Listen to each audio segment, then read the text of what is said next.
আমার জীবনে আমি আমার চুলাটাও লাক্সারি করেছি, আপডেট করেছি এবং আমার রান্নার কড়াইগুলো আপডেট করেছি। আর ভিডিও বানানোর জন্য দেখেন সব কিছুই রাখছি, বাট আমার রান্নাঘরটা এখনও আপডেট হয় নাই বা চকচকা লাগছে না। ভিডিওতে অনেকটাই এটা অন্যরকম দেখা যাচ্ছে, বাস্তবে কিন্তু এতটাও না।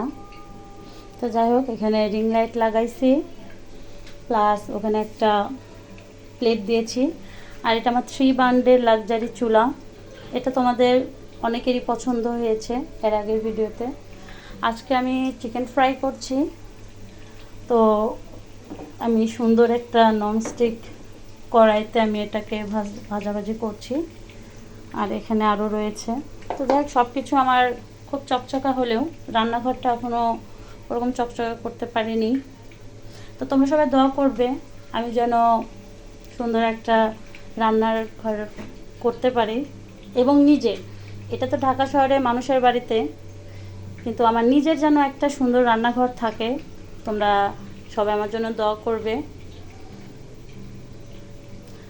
আর তোমাদের একটু দেখাই, এই তো ভিডিও বানালেই হয় না, অনেক রকম সেট আপ এখানে রেডি রাখতে হয় আর কি। তো যাই হোক, আমার রান্নাঘরটা স্কিপ করো, জাস্ট তোমাদেরকে একটু দেখালাম আর কি। আমি চাইলেই প্রতিদিন সবসময় আমি সুন্দর সুন্দর ভিডিও দিতে পারি, বাট আমার রান্নাঘরের ব্যাকগ্রাউন্ডের জন্য আমি খুব একটা ওইভাবে দিতে পারি না।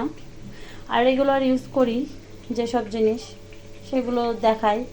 এই যে আমার রেগুলার ইউজ করার হাঁড়ি, পাতিল, থালা বাটি এ পর্যন্তই, কড়াই। কিন্তু এগুলো আমি শুধু ভিডিওর জন্য রাখছিলাম, বাট আমার সাইডের ব্যাকগ্রাউন্ডের জন্য আমি সেরকম বড় ভিডিও দিতে পারি না।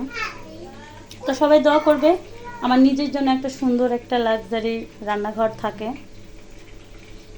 আল্লাহ হাফেজ।